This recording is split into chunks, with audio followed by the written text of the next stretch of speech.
शुरू करते हैं चैप्टर नंबर 3 का सेकंड पार्ट। फर्स्ट पार्ट का लिंक डिस्क्रिप्शन में दे दिया, वो देखो पहले जाके, उसके बाद इसे देखना, नहीं तो ये थोड़ा समझ में कम आएगा क्योंकि सीक्वेंस है ना। उसके बाद here we go. Net worth isn't the major that people think it is. लोग जो सोचते हैं ना कि नेटवर्थ ये होती है, एक्चुअल में वो मेजर करने का तरीका सही नहीं है लोगों के पास। Most so-called assets that people base their net worth on either are not valuable as they think, or if they have gained value, will trigger taxes on the gain if they are sold. देखो ध्यान से समझो, एक बात बताना चाहता हूँ मैं। आप जब ये वीडियो देखते हो तो इसमें देखने के लिए तो कुछ खास होता नहीं है, तो आप जितना कॉन्सेंट्रेट करना चाहते हो ना, मैं कहूँगा कि आप सिर्फ मेरी वॉइस पर कॉन्सेंट्रेट करो, क्योंकि यहाँ पर कोई ऐसा तो है नहीं कि कोई मैं वीडियो साथ में चला के रखता हूँ जिससे आपको वो विजुअल्स दिखते हैं, ठीक है। इसलिए थोड़ा सुनने पर ज़्यादा ध्यान दो। सुनने पर जितना ध्यान दोगे, आंखें बंद करके भी अगर वीडियो देख लोगे ना, ऐसे चीज़ें समझ आएंगी, ऐसे। Got it? ठीक है, अब वापस देखते हैं। बहुत सारे लोग सोचते हैं कि उनके पास जो एसेट हैं वो बहुत अच्छे हैं, बट वो उतने अच्छे नहीं होते जितना वो सोचते हैं। पहला पॉइंट ये। दूसरा सिनेरियो ये है कि वो उतने अच्छे हो भी सकते हैं, लेकिन जब वो वैल्यू देंगे और जब हम उन्हें सोल्ड करेंगे तो उन पर हमें एक बड़ी मात्रा में टैक्स अदा करना पड़ेगा गवर्नमेंट को। तो बेसिकली वही आपने मान लो 100 रुपये की कोई चीज़ बेची तो 30 रुपये, 35 रुपये, 25 रुपये आपको टैक्स देना पड़ेगा। तो तुम सोचो, ये 100 रुपये का एग्जाम्पल मैं छोटा सा ले रहा हूँ। मान लो तुम्हारा एक बहुत अच्छा कोइंसिडेंटली बिजनेस चल गया, इन्वेस्टमेंट की थी तुमने, एक घर लिया था 1 करोड़ का, 10 करोड़ हो गया रातों रात प्राइस उसका, ठीक है। अब चाहते हो कि बेच दें, कहीं वापस से कम ना हो जाए, थोड़ा बहुत डर होता है इंसानों में। तो आपने वो घर बेचा, तो अब घर बेचोगे तो आपको जो टैक्स देना पड़ेगा, मान लो अगर 30% टैक्स हो, मान लो 25% टैक्स हुआ, या चलो कम से कम मान लो तुम 20% भी टैक्स हुआ, ठीक है। 18% तो GST है। तो अब तुम्हें पता है कितने रुपए देने पड़ेंगे? 10 करोड़ में से अगर 20% भी टैक्स हुआ तो तुम्हें 2 करोड़ रुपए गवर्नमेंट को देना पड़ेगा। क्या अपने बैंक अकाउंट से 2 करोड़ रुपए निकाल के गवर्नमेंट को दे पाओगे?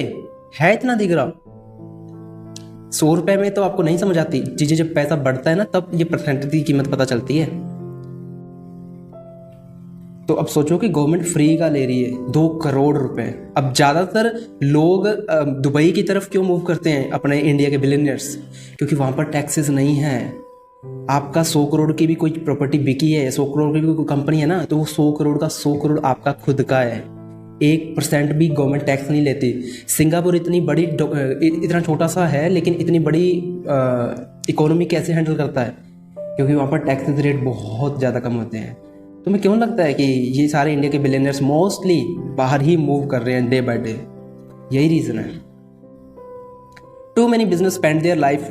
एक मिनट, हाँ ये रहा।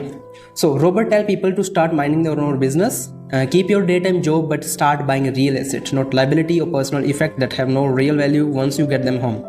Keep expenses low, reduce liability and diligently build a base of solid asset। देखो, रॉबर्ट कभी भी ये नहीं कहते कि आप जॉब छोड़ दो। वो कह रहे हैं कि पहले अपने काम से काम रखना शुरू करो, पहली बात। दूसरी बात बोली, keep your day time job, अपनी जॉब करते रहो, छोड़ो मत भैया, ठीक है। पर साथ साथ में स्टार्ट करो रियल एसेट्स को बाय करना। यहाँ पर वर्ड लिखा है रियल, तो इसका मतलब समझो, ठीक है। रियल एसेट नहीं पता तो लाखों करोड़ों वीडियोस मिल जाएंगे आपको, रियल एसेट होते क्या हैं यूट्यूब पर, गूगल पर ढूंढो, ढूंढने से तो भगवान भी मिल जाते हैं। रियल एसेट बनाओ, लाइबिलिटीज नहीं बनानी, ठीक है। और पर्सनल इफेक्ट के लिए और ऐसा कोई भी चीज़ नहीं लेनी जिसको तुम एक बार घर ले आए तो उसकी वैल्यू कम हो जाए या उतनी पड़ी रहे, ठीक है। जितना ज़्यादा हो सके खर्चे को कम रखो, जितना ज़्यादा हो सके लाइबिलिटीज़ को रिड्यूस करो, और जितना सॉलिड एसेट का बेस बना सकते हो उतना सॉलिड एसेट का बेस बना, ठीक है। तो ये एक स्ट्रॉन्ग बेस है आपकी अमीरी का। Parents need to teach young people this before they leave home so that they understand what a true asset is and won't find themselves trapped in a lifestyle। Parents को basically ये समझाना चाहिए बच्चों को कि बेटा ये देखो, ये लाइबिलिटी होती है, ये एसेट होता है, ये बैलेंस शीट होती है, ये फाइनेंशियल एजुकेशन होती है, whatever it is, whatever which require for them, ताकि वो भी एक ऐसे डेट के लाइफस्टाइल में ना फंस जाए, इस रैट रेस में ना फंस जाए, ठीक है। Robert says real asset fall into the following category. अच्छा, अब देखो रियल एसेट क्या होते हैं, ये इन्होंने बता भी दिया रॉबर्ट ने।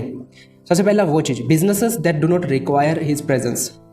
ऐसा बिजनेस जो तुम्हारी प्रेजेंस जिसमें जरूरी नहीं है, वो बिजनेस होता है। इसमें इन्होंने आगे लिख भी रखा है कि अगर तुम कोई ऐसा काम कर रहे हो जिसमें तुम्हें खुद को वहाँ पर 8 घंटे 10 घंटे सर्व करने पड़ते हैं, तो वो बिजनेस नहीं है, तो वो जॉब है एक टाइप से, ठीक है।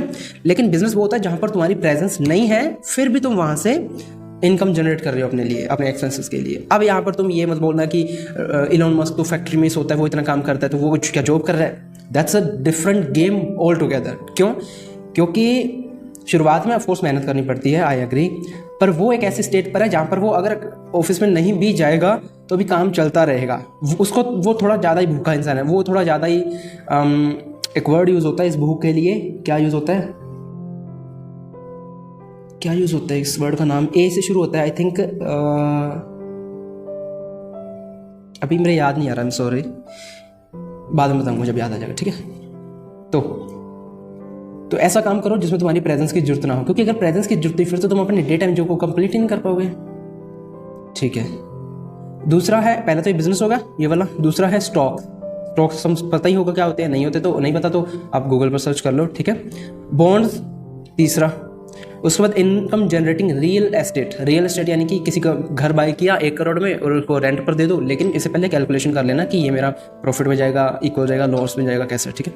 उसके बाद नोट्स, उसके बाद रॉयल्टी फ्रॉम इंटेलेक्चुअल प्रॉपर्टी, जैसे कि म्यूजिक दे दिया, कंपोज कर दिया, ये कुछ स्पेसिफिक चीज़ें, स्क्रिप्ट हो गया, पेटेंट हो गया। पेटेंट आपको समझते होगे ना, जैसे कोई आपने कुछ किसी चीज़ का स्पेशल नाम लिया, वो नाम आपने गूगल पर पेटेंट कर दिया इंटरनेशनली, तो जब वो नाम आपका कोई यूज़ करेगा तो उसके लिए आपको पैसे देने पड़ेंगे, मतलब उन्हें आपको पैसे देने पड़ेंगे, बेसिकली रॉयल्टी टाइप है। उसके बाद आता है एनीथिंग दैट एड वैल्यू, ठीक है, ये सारी चीज़ें होती हैं। Acquire asset that you love, Robert love real estate and does spend much of his time thinking about the shopping for it. If you don't like real estate don't invest it. देखो, acquire करो assets को, ठीक है, जिसको तुम पसंद करते हो। जैसे मुझे पर्सनली क्या पसंद है, खैर छोड़ो, जैसे मुझे एक कोई फॉर एग्जांपल कोई इंसान है जिसको रियल एस्टेट पसंद है, ठीक है, जैसे रोबोट है, रोबोट को रियल एस्टेट में इन्वेस्ट करना बहुत पसंद है, इसलिए सारा दिन यही सोचता रहता है कि ये वाली ज़मीन बाय करूँ, ये वाली ज़मीन बाय करूँ। और हाँ, एक और चीज़ बताना चाहता हूँ, आज के टाइम में जो रोबोट की साकी है, इस पर 1.5 बिलियन का डेट है, यानी कि इसके सर पर कर्ज है, लोन है। लेकिन आप सोच रहे हो कि अरे इसने इतनी अच्छी बुक लिखी है, इस पर कैसे डेट हो गया। आगे ये बताएगा कि डेट के थ्रू भी कैसे अमीर बना जा सकता है। ये डेट इसकी खुद की मर्जी से हुआ है, न फंसा नहीं है, ये खुद की मर्जी से इसने 1.6 बिलियन का डेट अपने सिर करवाया है। स्टिल ही इज़ बिलियनियर, और वो इस डेट का यूज़ कर रहे हैं अपने अमीर होने के लिए। ये कैसे, ये बाद में बात करेंगे, ठीक है। हाँ, तो एसेट ऐसे होने चाहिए जिसको तुम पसंद करते हो, ताकि इसके बारे में तुम नॉलेज ले सको। अगर रियल एस्टेट नहीं पसंद है, ठीक है, तो मत करो, जरूरी थोड़ी है। Robert also love the stock of small startup companies because he himself is an entrepreneur. Robot है जो वो स्टॉक्स को प्यार इन द सेंस की स्टॉक्स अच्छे लगते हैं उसको, ठीक है। ऐसे छोटी छोटी कंपनियों में ना स्टार्टअप्स जो होते हैं उनमें इन्वेस्ट करना अच्छा लगता है इसको, क्योंकि खुद भी एंटरप्रेन्योर है, तो उसको पता होता है कि स्मॉल कैप कंपनीज है वो बहुत ज़्यादा फॉर्चून देती हैं, ठीक है। और ये स्ट्रेटजीज बना के देते हैं। His strategy to be out of the stock in a year. His real estate strategy on the other hand is to start small and keep trading up for bigger properties and delay taxes on the gain holding real estate less than 7 year. तो आपको पहली बात, अगर real estate में invest करना है तो ये बोलते हैं कि छोटे से शुरू करो, फिर धीरे धीरे बड़ी करते जाओ, ठीक है।